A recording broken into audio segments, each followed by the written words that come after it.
અરે રે, આ તો ચાલુ કામમાં જ ઝૂકી ગયો. સુરતના સહારા દરવાજા પાસે 496 કરોડનો બ્રિજ વજન ખમી ન શક્યો કે પછી ભ્રષ્ટાચારનો ભાર વધી ગયો? જુઓ તંત્રના દાવાની પોલ ખોલતો આ વિડીયો. સુરતી લાલાઓ, આ વિડીયો જરા ધ્યાનથી જોઈ લેજો. આ કોઈ ફિલ્મી સેટ નથી, આ છે સુરતનો હાઈટેક પ્રોજેક્ટ.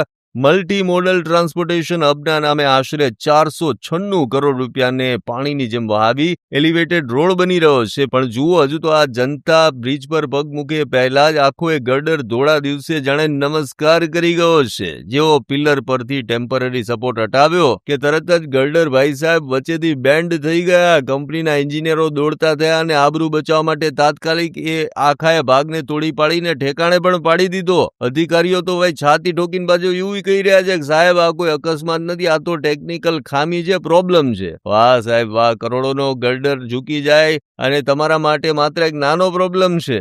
ચર્ચા તો એવી પણ ચાલી રહી છે કે આ વિડીયો પાછો 1.5 મહિના જૂનો છે. એટલે સવાલ એ પણ થાય કે શું 1.5 મહિના સુધી આ વાતને દબાવી રાખવામાં આવી હતી? વિડીયો સોશિયલ મીડિયામાં હાલમાં વાયરલ થયો છે ત્યારે જ કેમ ખુલાસા કરવા પડ્યા. તંત્ર કહે છે કે નવો ગર્ડર બનાવી દઈશું અને કામ ચાલુ રહેશે. પણ સુરતની જનતાનો સીધો સવાલ છે કે આજે સપોર્ટ હટાવતા ગર્ડર ઝૂકી ગયો છે, કાલે જો હજારો વાહનોના વજનથી આખો બ્રિજ ઝૂકી જાય તો જવાબદારી કોની? નેતાઓને, કોન્ટ્રાક્ટરોની કે પછી જનતાના નસીબની? હજુ સુધી તમે અમારી ચેનલને સબસ્ક્રાઇબ નથી કરી તો અત્યારે જ ન્યૂઝરૂમ ગુજરાતને સબસ્ક્રાઇબ કરો, ફેસબુક અને ઇન્સ્ટાગ્રામ પર ફોલો કરો.